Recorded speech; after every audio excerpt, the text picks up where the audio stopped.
Hello and welcome to the walk-off, everybody. I'm Scott Belford. This is Mailbag, joined by our interim co-host, Joel LaFlamme. Hey, call me on TikTok.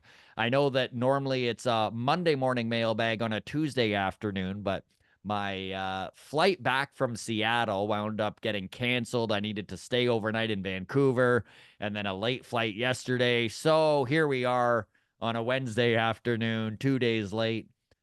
You guys, this is about the most walk-off thing we could do. So you're already prepared for this sort of tomfoolery. Lots of interaction though.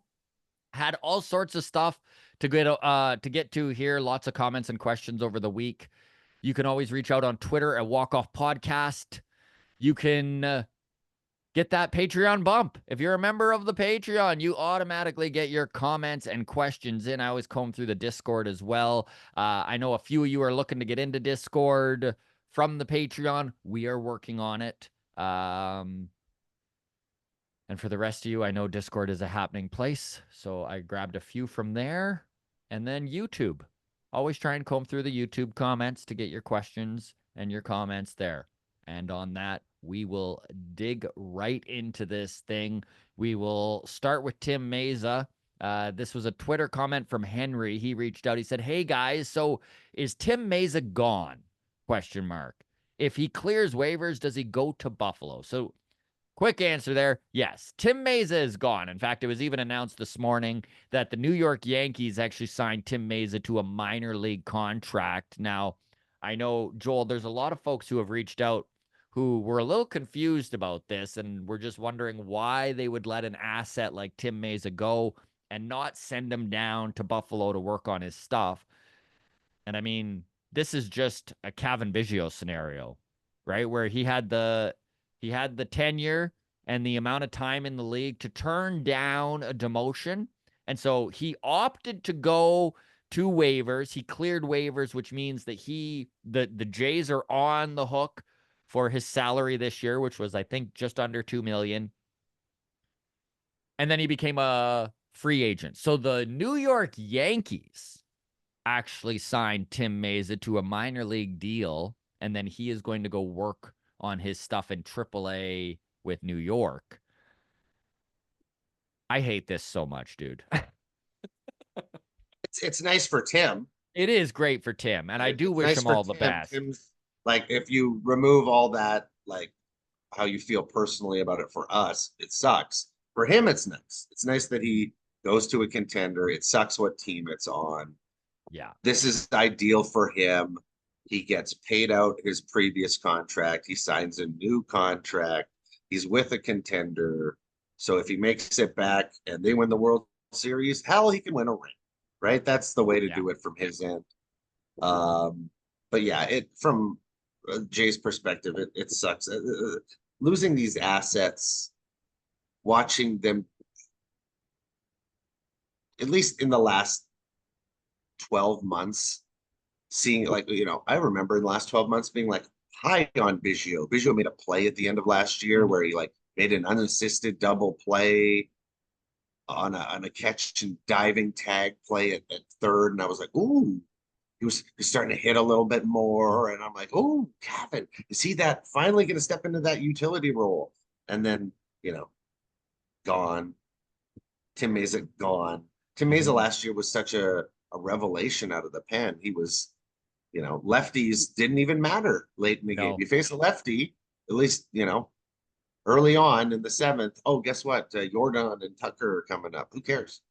Yeah. Right? It was that type of situation last year. He was so Career dominant. year out of Tim Mayza last year, an ERA under 2, a FIP under 3, a whip of 1.1. I mean, the guy just was lights out. That's the truth. And I know we talked about this a little bit in the preamble for the Patreon, just that there was a comment when I wish Tim Mayza all the best on Twitter, and that I hope that I'm like, it's really too bad because he was phenomenal for us last year. And one of the comments was like, "You're acting like he's Mariano Rivera," which I wasn't. Tim Mayza did have a very good year last year. No one, you can say someone has a good year without automatically meaning that they're Mariano Rivera. But anyways, and then his comment was, plus he was given every opportunity to succeed. It was just he was handpicked the 3 players that he gets to face by the manager. And it's like, well, yeah, but that's the Wait, bullpen. like it's like, but the other righties are not being picked against these dominant lefties Yeah. who smash the hell out of you. It's like, yeah, but baseball. Like, what's your the argument there? Is just like, I don't understand. Like, that's literally the purpose of him. It's what he goes and he trades for, and his specific duty is when I'm up against a lefty who are notoriously savage against righties.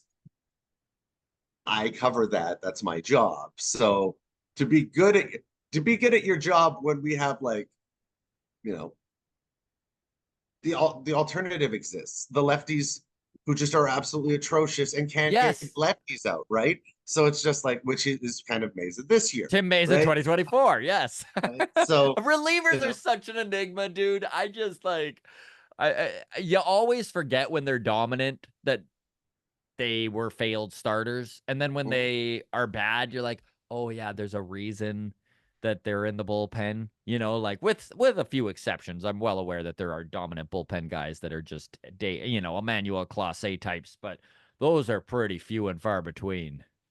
Well, I just cherish the fact that in the last 6 weeks, we got to talk to the closer who was the most dominant for Hmm. a legitimate stretch of time, Hmm. so that type of consistency is just few and far between. And yeah, it really is a fleeting thing. It's this fleeting skill that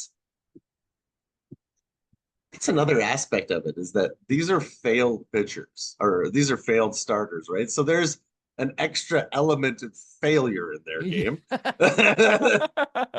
These people didn't do what they came here to do and now are Yes. doing um but and now they found success and they're like, I can fail.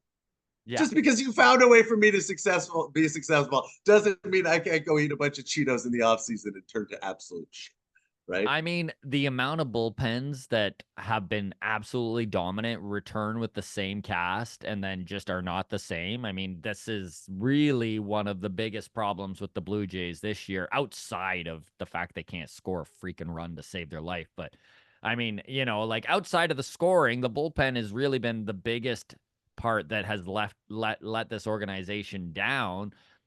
And as much as, yeah, I do blame the front office. You do need to bolster stuff. But there is a little bit of a man, like it really is a crapshoot. And you really, like, I know there's a lot of people that have been shitting on John Schneider this week for his bullpen usage. But Bullpen. who the fuck do you go with, man? Yeah. Like, their bullpen is literally, the meme of the flaming dumpster down the Yeah. flooded street? That's literally this pen right now. I just asked who feels good Yeah. today. Who feels good? I feel Who great. feels, Okay, you're hey, closing. show of hands. Yeah, you're closed. You're a closer today. You're the one person who feels great. Who feels good? Yeah. Two hands. Okay, you're eighth. You're seventh. I don't Yeah. care. I don't care. Lefty, righty, all that's thrown out. Who Oh, feels good today? That's you have to yeah. go to some sort of everything that you're trying isn't working, and the pieces and the fact that the pieces it's so fleeting. The bullpen is just And the unless you thing throw is, 102 consistently, you know. when you rely on Trevor Richards, it's kind of the live by the sword, die by the sword type of thing. Trevor Richards has been a godsend for this team. I am not shitting on him. He has done literally everything that was asked of him. He has started games. He's pitched multiple innings. He has pitched high leverage. He has pitched low leverage. He has been the backbone of this bullpen. And I know that there was a lot of folks giving him a hard time over blowing last night's lead.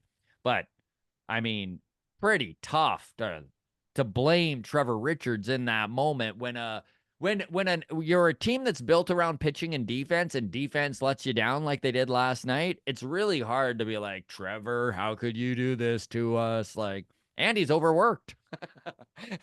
Andy's been overworked, like Yeah, he's yeah, he's to gonna be a have a guy. career high in innings.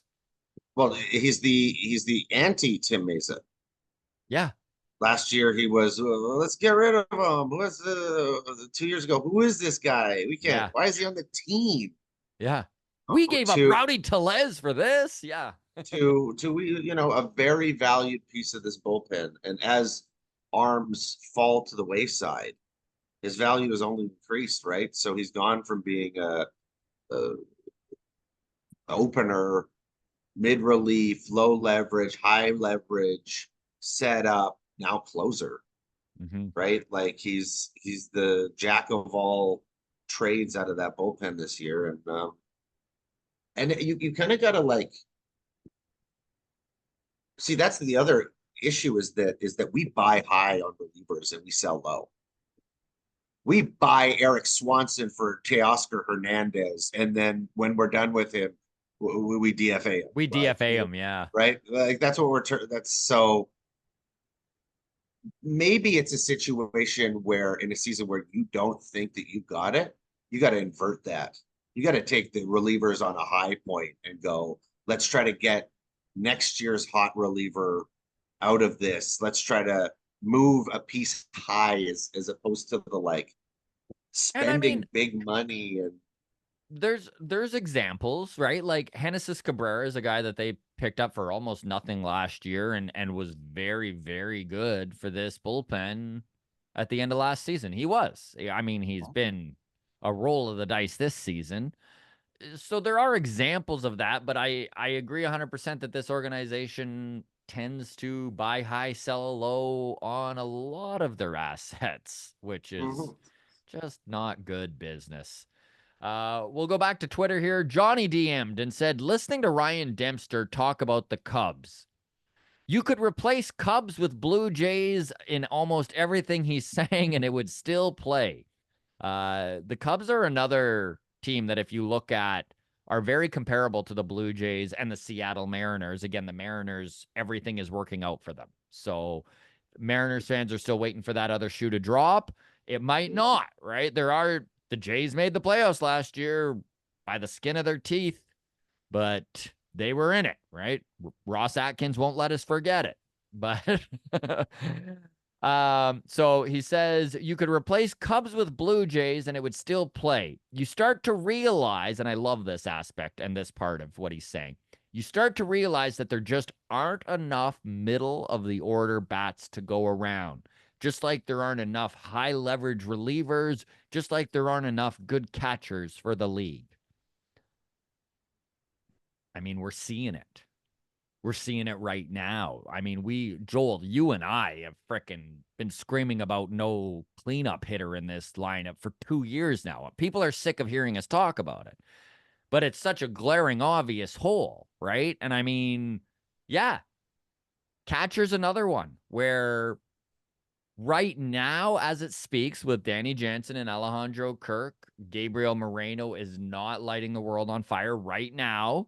Still very young, but right now in Arizona, I know he had an incredible season last year and went to the World Series and won a Gold Glove and all of that sort of thing. But we were so rich in catching, and now it feels like we're poverty we're aimed at poverty. Like Danny's not gone yet, but I think it's a good bet that he's a guy who very well could be moved. And then you're relying on Brian Servin and Alejandro Kirk, and you're kind of in a scenario where you're like, in 2025, they got to go get a catcher, a position there aren't enough of. Yeah, yeah. It is sad to go from a a point of strength, and when you move off that point of strength to instantly be in a point of weakness Mm-hmm. is kind of that's some really rough planning that you're like, well, we're dealing from a point of strength, and once we've dealt from this point of strength, we will have made the right decision to bring something else in that makes us better, and we'll have made the proper decision on the two pieces that we keep, so we're good now and into the future. And for that to be a season and a half later, and we're like, oh, now we don't know. Now we're screwed. We're fine. And you're just like, what you don't plan for the present, you don't plan for the future. Are you planning for the past? I don't know if you can do that. I don't know if we can go back in time yet, unless the Blue Jays have some sort of magic time machine. And it's like, we're learning everything not to do, so we can go back and learn what not to do again and do it like 15 times, and then we'll win a World Series. Like, I don't know the plan. I don't know where. Yeah. Are they in the now? Where, because they're definitely not in the future, and it doesn't feel like they're in the now. So, And yeah, you're not alone on this sentiment. I think, I share it. A lot of folks share it. This fan base is pretty frustrated with where the team is at. And it's feeling more and more, Joel, like it's going to be the guys that put us in this situation that are going to try and get us out of it. I don't know how jobs are being kept right now. I don't know how there hasn't been a change in coaching minimally. I've always been a guy who has sung the praise of a big coaching staff. But if none of them are working, if none of the voices are being heard, and I'm going to say right now, I guarantee there are incredibly intelligent baseball people in this organization, incredibly proficient baseball minds that could get the job done.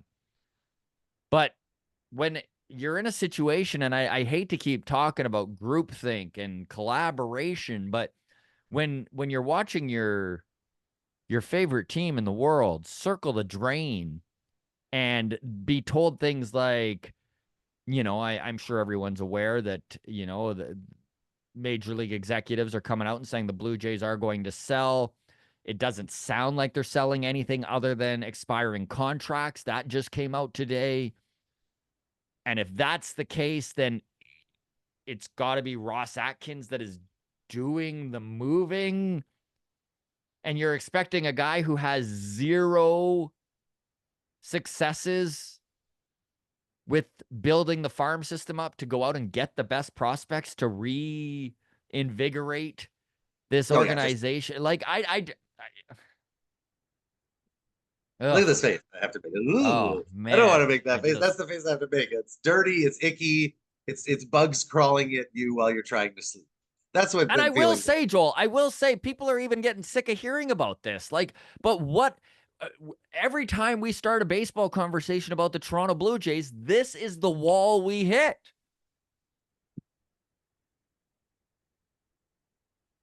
Texas went and got a former player in Chris Young to be their GM. They went and got Bruce Bochy, who's just retired. I'm not doing nothing. Hey, you want to come manage a baseball team? I'm pretty good at that. I'll do that. Yeah. Joe Madden. Yeah, Joe Madden. It's just there. He's just in the ether right now. Joe Madden. Do we actually believe that Joe Madden isn't a good manager because he got put on Anaheim in the middle of them drafting only pitchers? They were in the middle of doing ridiculous things like this. And throwing out contracts to Rendon and Upton and Pujols and just getting absolutely no return on their investment. Do we actually think that Joe Madden doesn't know how to manage a properly built baseball team?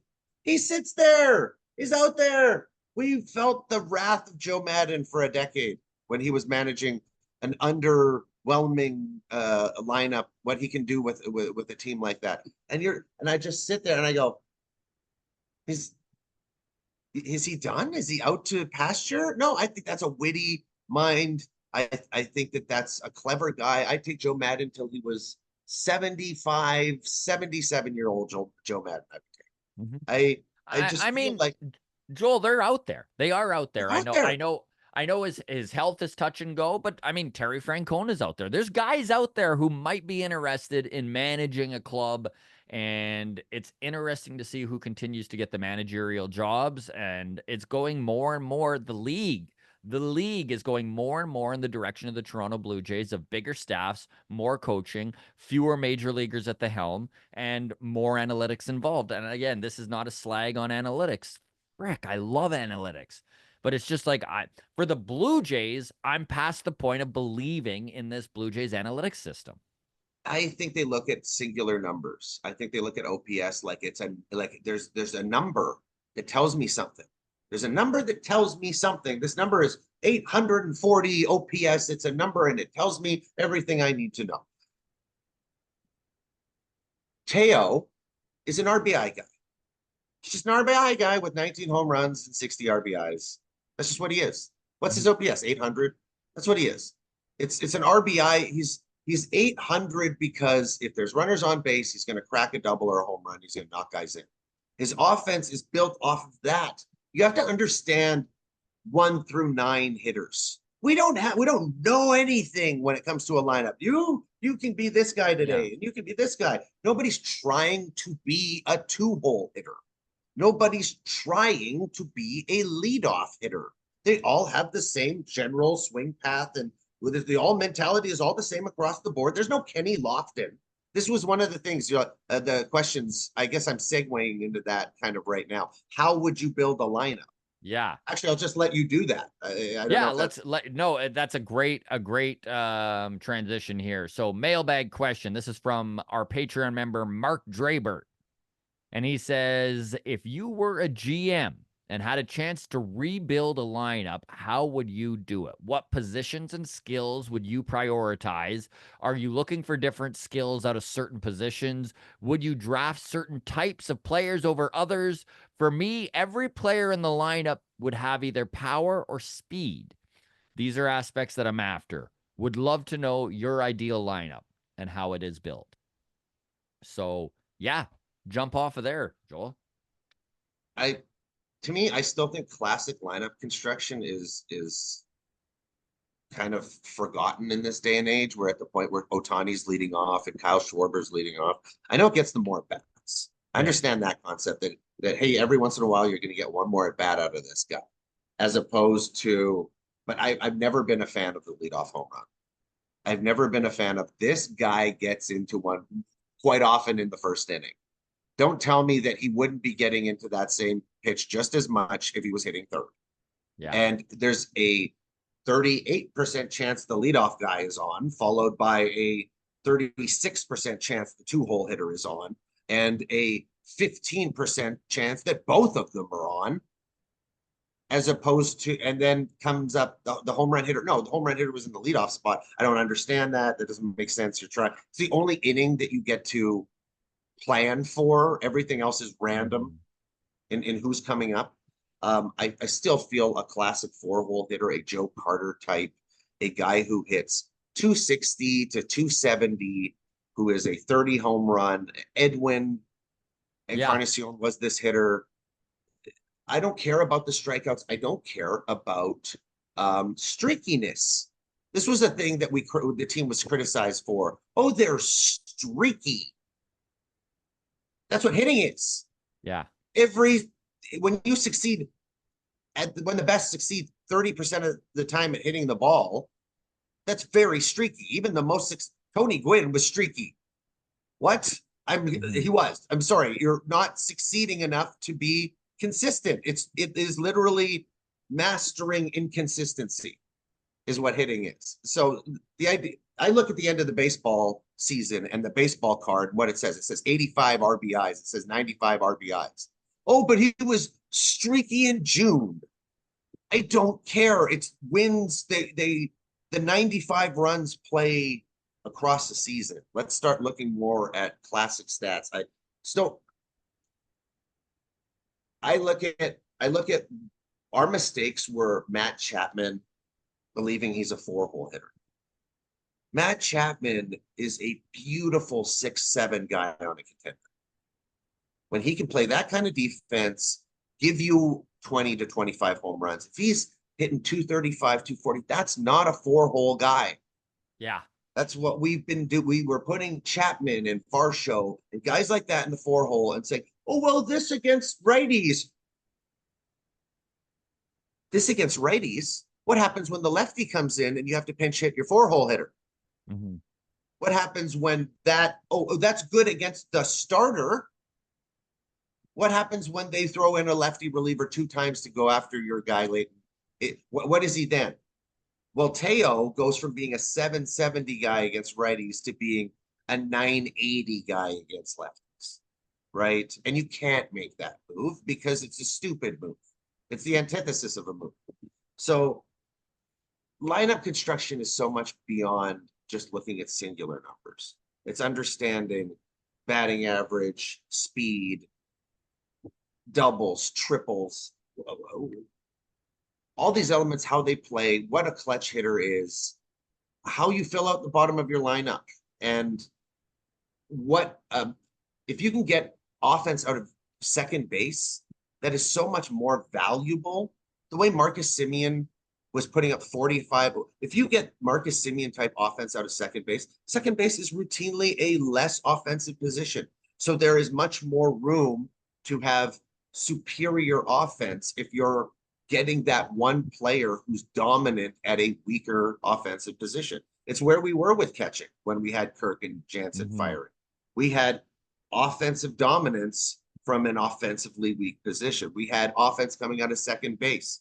We had offense coming out of the corner outfields, right? Like all of these things, weirdly enough, is what Atlanta tries to put together with slugging third baseman, switch hitting second baseman, Sean Murphy behind the plate, corner outfielders who can slug, Michael Harris who can go catch it, a lefty first baseman who can mash, Marcell Ozuna, the DH, who can't field it all, but all he needs to do is think about hitting the ball. That's lineup construction. Yeah. That's how you build the lineup. And then guess what? We got an injury. This guy goes here. This guy goes here. They've dealt with a lot of injuries. They're 10 games over 500. And for everyone in the grounds crew, feel free to drop your comments below here. What do you value most if you were to build a team? What are you looking for lineup construction? What positions? Because I like, and I mean, I harp on this a lot. Catcher experience is so important. If I'm building a team, I want a guy that is, I mean, look at what Russ Martin did for this team when he came over, when he did. The For 8 years whole in a row for 4 different teams, And right? dude, he doesn't get enough credit on those teams, right? Like when you talk the guys on those teams, it's always Edwin, it's always Bringer of Rain, it's always Jose, and it should be. But I think he was just as important as those three. The way he managed that pitching staff, the way he managed the personalities within that pitching staff. I mean, let me tell you, Marco Estrada compared to Marcus Stroman, very, very different guys, very different personalities, and you need to handle them as such, right? So, I mean, what Russ did, I would want that. I would want that backbone guy, that 33-year-old guy who's been around, who's seen it all. And then, yes, get me a young catcher who's going to learn from somebody with 10 years of major league experience, who's going to learn from a guy who has been there, done that, seen the problems, seen the personality clashes, all of those things that go into it. And then, I mean, Johnny touched on it with the Cubs comment. There's not enough middle of the order bats to go around, so get one Yeah. And we've and got then one. build around that. Listen, I mean, every single team has guys in that 7, 8, 9 position that are interchangeable, and maybe there's a minor leaguer that's going to knock one of them off coming up, right? To have a hole the size of a cleanup hitter that the Jays have, it's just unacceptable. I know that it's very similar to hockey where there's not enough number one defensemen to go around. I know that. But you know who succeeds? The teams who manage to get one. It's you you go back to the history of the game, you watch the Blue Jays, right? The Blue Jays, when they had Batista, they had one bat. Then Edwin became in, then there was two. Then Donaldson was there, and there was three. And the fact that there was that middle, that you had to go through 2, 3, 4, and it was a chance at a crooked number being put up. You had to then you had to be very aggressive against everybody else. Everybody else, you could not let them walk. You had to throw them strikes. Then all of a sudden, everybody else is like, oh, we're getting fastballs. Then everybody else all of a sudden is another level of hitting because, hey, let's be aggressive. They're coming after us. Mm-hmm. There's no biting around the corners. There's Kevin Pillar, when they were that super offense, he knew what he was going to get hitting in the 9-hole. He knew what he was going to get being in that spot in that lineup. And, you know, yeah, there aren't enough bats. And it's so true because this is a very pitching heavy era right now in baseball. Right now it's OPS 700. Yeah. So finding a bat, you looking at the Yankees last year being a 500 team, they fundamentally added a bat. That's it. They added Soto, right? They brought Stroman in, but they've lost more. Like Garrett Cole's been out. They did not return a jacked up team. No, they put a 3 guy in front of their 4 guy, right? They put something so it's like, oh, we can't just walk around. Oh, we got to pitch to him and now to him. Oh, one of them did damage.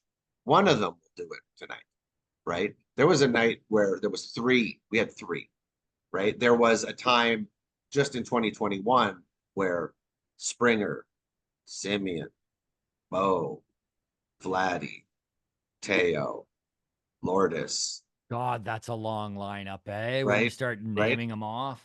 Kirk's an all-star that year, Yeah. hitting near Silver 300. slugger. Danny Yeah. Danny Jansen's got pop and it's just like, and we had money. Wait a minute, that team had money to spend. That team could have had Freeman on it. That team could have spent $200 million on Freddie Freeman.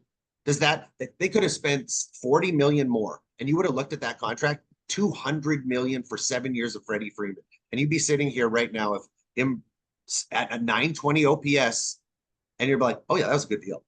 Yeah. That is a great deal. Vladdy's at third, never moved. Dude, there's a parallel universe where we're so happy. I We're know. so happy right now in this parallel universe. We're just jumping. We hit home runs every day. We're doing the bird bath.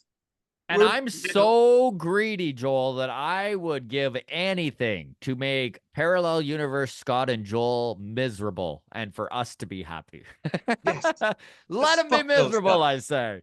Fuck Yes. those guys. Okay. So again, feel free to drop your comments below. What positions do you value? If you were being a GM on a team, where would you be putting your assets? Where would you be? And when we talk about the last thing I will touch on when he says, would you draft certain types of players over others? My answer is going to be, I would be a best available player guy. Now, I mean, obviously there are exceptions to that. And if you desperately need more pitching depth and it's like you're dropping 1 or 2 or 3 slots, like there's so much development that goes into baseball players that being that sticky on stuff like that is a little ridiculous. But I mean, I would never in a million years GM like I'm playing a video game like the Angels with their pitching they did in 2021. Like that's crazy to me. But and what's even crazier, Best Joel, pitcher? Him. I don't know if you looked into this at all. Not one of those pitchers they drafted, not one is a top 100 prospect in baseball right now. Not one of them is even a top 5 prospect in the Angels system. Did they do that 2 years in a row? No, they didn't. Just one. It was just one season. Yeah. And it's funny, the season they didn't was Ben Joyce, and they made a couple interesting choices in 2022 where it was like, they just needed guys who could log some innings. So we'll We move went on here. once again. We went. Would you pick certain guys over other guys? There's value in starting pitching. There's value in hitting. These are the most valuable commodities in baseball. Starting pitching right now, Scherzer and Verlander's contracts are in the 45 million range. And the best hitters are getting, Soto should get 5, Judge got 360. That's where the value is. But at the same time, Ben Joyce is throwing 105 miles an hour, and we spaced on him 4 times in the draft. And I know it's a reliever. You're drafting a reliever early. And I'm like, it's 105. Yeah. Yeah, I will take the lesser commodity that is guaranteed to be a commodity as opposed to the gamble on, well, is this guy could be a $35 million player. We got a 1% chance at that. This guy throws 105. What are the chances he's going to be a closer at some point? 80? Right? 80% chance that Ben Joyce will at some point be a closer. He's probably the closer for the Angels in the next 2 years. So it's seeing somebody, a closer is only worth 12 to 14 million. That's a third of what these other guys get. That's dumb. Why would you? No. He throws 105. Pick him. Yeah. Pick him. Is it first pick? No. Second pick? No. Third pick? No. Fourth pick? No. Fifth. Oh, we didn't get him with our 5th. No, it's true. So going back to Patreon, Deb says, OMG, so excited for the return of the Mac. So for those of you who are not Patreon members, I did announce on Monday, Adam Mack looks like he is returning after the All-Star break. So July 19th, the Friday, fingers crossed, we have Adam Mack back in the co-host chair. Obviously, Joel, we're going to bug you to come on all the time anyways, but you have filled in so admirably, my friend, and I don't know where I would be without you. Just a lot of self-talking, basically. So, yeah, Adam Mack should be back. So good news for everyone. And honestly, everyone who has reached out, which is like 50 plus, I bet, since it was known that his wife broke her leg and he's had to take a step back and stuff. Like, it's insane how many of you have reached out. So just know that he's appreciative of it. Know that I'm appreciative. And yeah, we should have things back to the regular walk-off sooner than later, which is good news. It feels weird saying this with you right here, Joel, because I love you so much. And I know that, like, I just don't want you to feel underappreciated here. It's just. No one bet. That's Yes. not how it is at all. I'm totally in baseball. We understand the interim position. Yes. And I had no intention of replacing ever yes. Adam. This was always short term, and I'm Yes. glad that I could fill in this amount of time so that he could. And so am I, my friend. Yeah, it worked out swimmingly. It really so did. Don't you worry about me. Last Patreon comment before we get into some YouTube comments. Johnny Eaton messaged us and said that Mariners series seemed like a fun one to be at, regardless of outcomes. Loved hearing how Mariners fans are feeling about their team right now. They have an entire team history to justify their nervousness, which is so true. Like, I mean, man, there was a shirt a guy was wearing at Baseball Town, and it said hopeful since 1977. And I was just like, man, like, you forget how long the Mariners have been in this league and never seen a World Series. Forget about winning one. They've never gone to a World Series. Joel, they won 110 freaking games in 2001. Rookie of the Year, Suzuki Ichiro. They had Jay Buhner and Ken Griffey. And I mean, my God, man. Rod, Randy Johnson, Edgar Martinez. Oh, how that team hasn't won a World Series. It's mind-blowing. Felix Hernandez. It's just, it's a who's who of talent on that team. And there was the Joe Carter home run to turn me into a fan. Mm-hmm. And then there was Ken Griffey Jr. to cement me as a fan. Yeah. Right. And that's really the game. I will say it till the end of time. Without Derek Jeter and Ken Griffey Jr., I don't stick with this game. I probably become a hockey fan. Yeah. I saw Griffey play, and I just saw the most elegant, this the swing, the way he played center field, the smile on his face, Oh, what the game meant to him, the fact that he was a legacy player, like everything that made you smile about the game was him. And he was doing it in that Mariners jersey. And, you and you're know, not alone, dude. Ken Griffey Jr., I mean, there's a ton of guys our age that are just like, frick, man, I wear my hat backwards sometimes just because of Griffey. Like he was revolutionary in spreading the game and growing the game, right? I Like, I'm gonna get so much flack for admitting this story, but he tore his hamstring in 2001, and I sent him this really like long-winded letter, no expectations or anything. He's in Cincinnati, and I'm like, you're the best. You're gonna come back. You're yeah, so great. Just admiration, and it was like 3 pages long, front and yeah. back. It was just 16-year-old Joel just getting his writing on, just eh? Yeah. just writing. Oh yeah, yeah, just writing us up a storm, and um he sends me back a autographed bat, sends me back an autographed one of his bats. And Wow. what I did was I took it out and I obliterated it.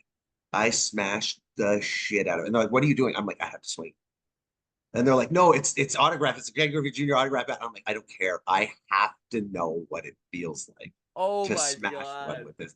And I I bashed that. hate and love this so much. Yeah, yeah. And I'm very I torn like on this, Joel.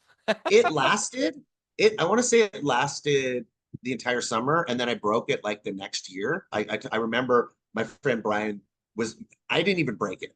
First of all, my friend Brian used it, and I threw one up and in, and I'm like, don't. As soon as I let it go, I'm like, don't swing. I'm like, don't swing at that one, and just burp, and I just heard it. I'm like, no, and I'm like, that's my bad. I shouldn't let him swing that one, and but then I taped it up Yeah, and I got it back, and then I taped it up again, and I taped this thing up 1,000 damn times, and I turned it into splinters. So it's amazing. like it's Do you still probably have those splinters I somewhere? do. I still Okay, have it. I still have awesome. it, and there's a fragment of the autograph that is still legible. But You know what? I think uh, number one, do you ever have something to talk about with Griffey if you ever run into him? Because that's amazing. And number two, I bet he fucking loves that.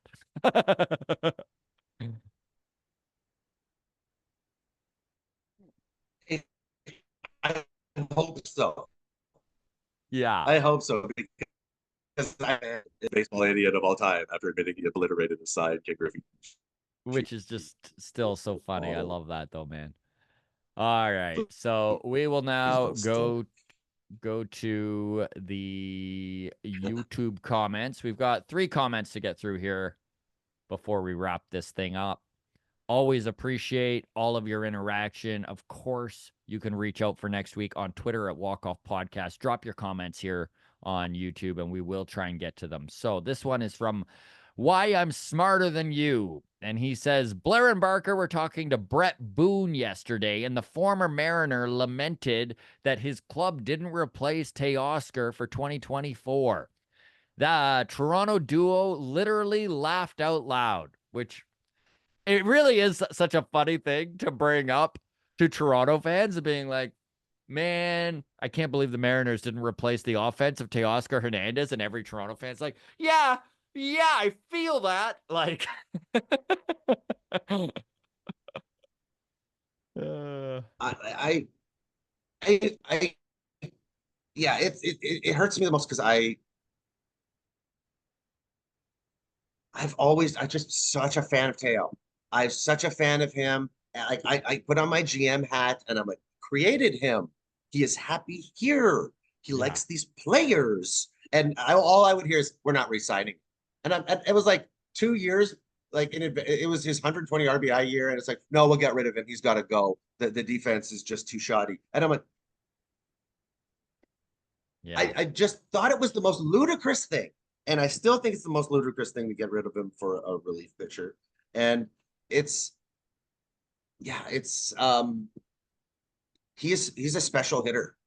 He's a silver slugger type hitter. And I'm going to say it here and I'm going to say it now. His bat speed's going to stay lethal until his late 30s, if not 40.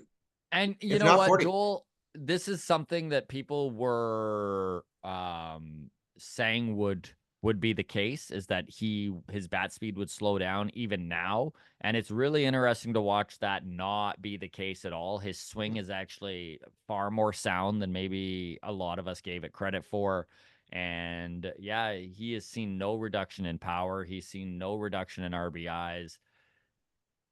He's a gamer.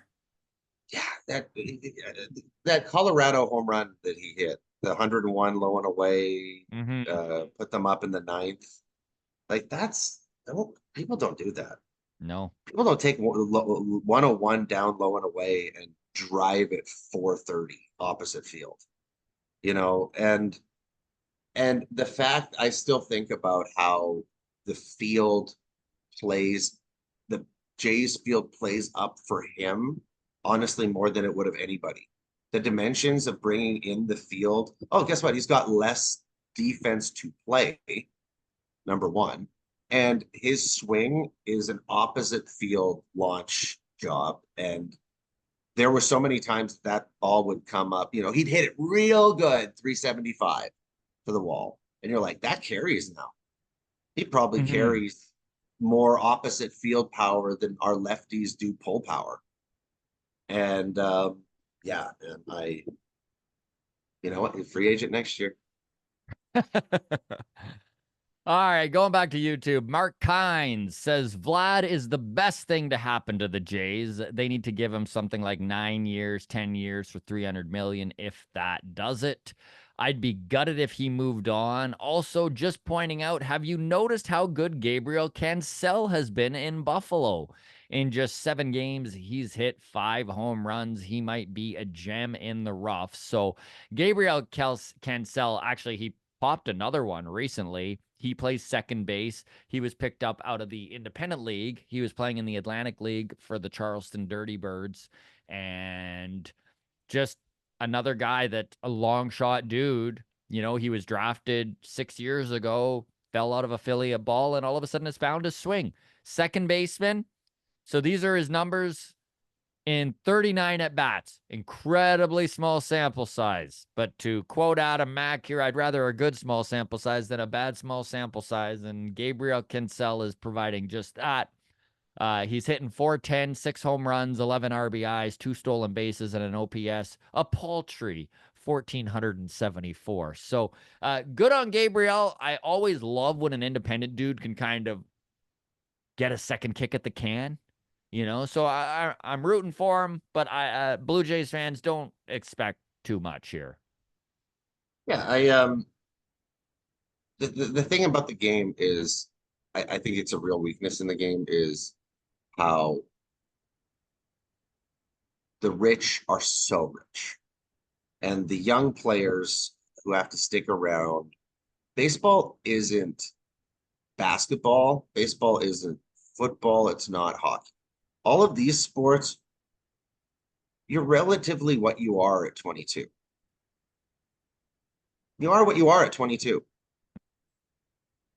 That's what it is. Maybe a few Oh, exceptions by yeah. Oh, 24. this And this guy's 24 exactly, right? There's very and don't get me wrong, somebody will come up and go, well, hello, what about Blabity Doo? He came on yeah, at of course, there's 29. exceptions You and know, late bloomers in every sport. That's not the Kurt point you're Warner making. is like he came on great in football. You don't know nothing. It's like no, in baseball, it is such an intellectual game. It is such a mind game. It is knowing your the pitchers that are facing you. It's knowing who you are. These things you could think that you're one thing, and the truth of who you are as a baseball player is unlocked at third. And we brought it up in this specific podcast right now that Edwin, Josh Donaldson, Jose Batista in the last 10 to 12 years are three players who found themselves post 28, post 29. The game needs to the game needs to be more viable for those fringe minor league players to be able to find themselves Yeah. because players who find them, it's so much better for the game. The more talent there is, the better it is for the sport, right? And the fact that some of these players quit, We don't ever hear the story about the MVP who quit because he quit and he didn't come back. We hear the great story of I was bagging groceries for 6 months and I was like, I had to do this. I had to give it one last shot and I'm back. 32-year-old rookie. We hear that story. We Yeah. don't ever hear the story about the guy who just kept bagging groceries, right? Yeah. And the fact of the matter is when you have a player like this come along and he's finding success later on, it just goes to show that this game is something that you're always learning, and you're physically capable of playing this game and truly finding yourself at 30. Yeah. So the game has to do what it can to make sure that the stars are paid, but these seeds that just need watering and some sunlight get the chance to be planted properly, because when that seed actually grows, if it grows or not, that's fine if it doesn't. But if one extra one of those seeds does grow, it makes the game better. And it's such a little cost, right? So I love stories like that when you hear players finding that. And you know, Ernie, 28, Mm-hmm. Spencer, 27, guys who stuck around, Yeah. guys who stuck around and they didn't give up. And they know that this game may, you know, you might make it at 19. You might be Mike Trout. You might be Bryce Harper, but you might be David Ortiz. And I mean, baseball has more examples of that than any sport I can think of. You know, the 29-year-old that just no one thought was going to be much and then just seemed to put it together.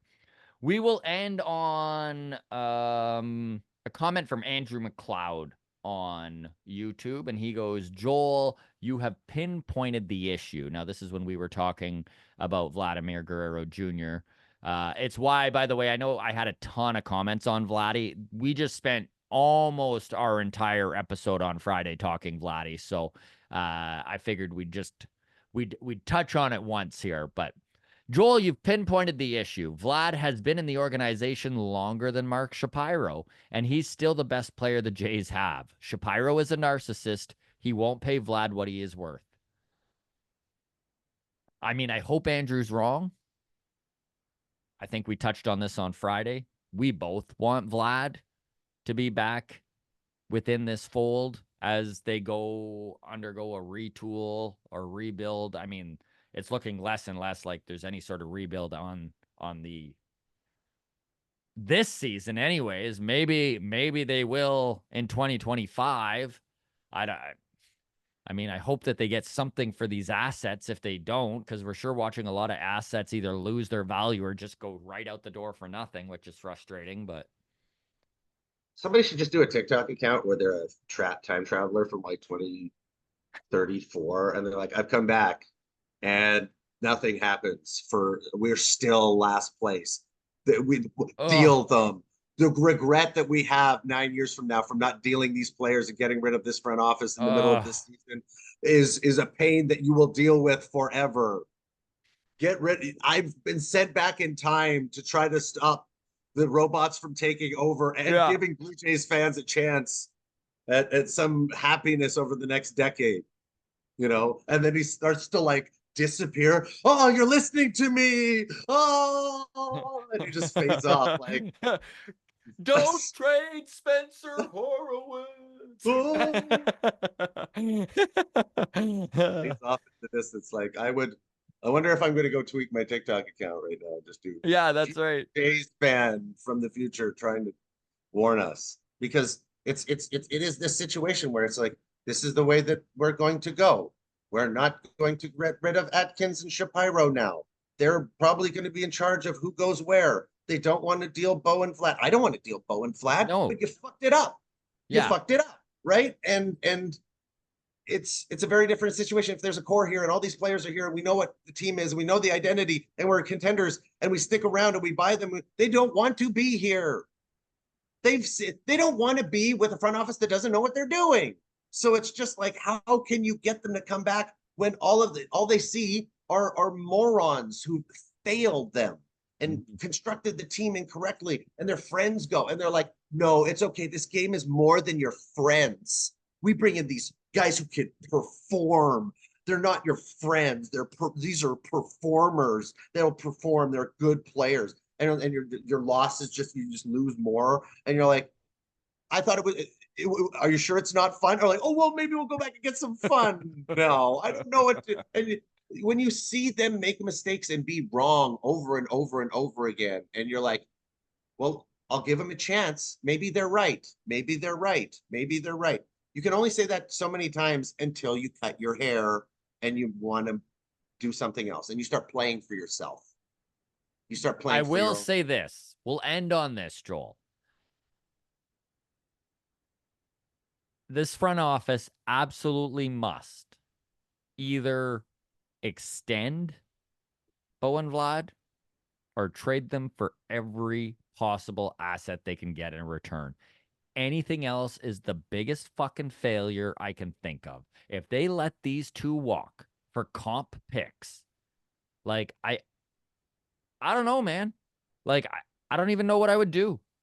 We're just like just prepare for misery for a long extended period of time, because if you either need to sign these guys and try again with the surrounding staff and players, or you need to move them for everything you can get for them and try again, because anything else is malpractice by this front office. They're not good enough to win in 2025. There's all this freaking talk of 2025 being contending again in Talking about 2025. running Like it back. how? Talking about How? running this back. Like We shouldn't have run back the last thing. We should have run back uh, the year before. We should run back 2021. But now we're talking about running back this. Well, maybe there is a hidden. Maybe we just have to get off to a good start next year. yeah. Maybe there's a free agent out there that turns this team around. And on that, thank you so much, everyone, for your patronage. We do appreciate it. You can always reach out on Twitter at Walk Off Podcast. We also get your comments and questions on Instagram, the Walk Off Podcast. You can message us on Discord if you are a Patreon member, or just message us directly on Patreon. Either of those, and you get that Patreon bump and automatically get your comment or question on. And we always try to comb through as many as the YouTube comments as we can. If you have commented or sent us a message and it didn't get included, apologies. We got a pile of them. Just try again next week. I do my best to like mix the names up and the subjects and comments up. And on that, we'll see you Friday, everybody. Thanks so much for watching. Take care.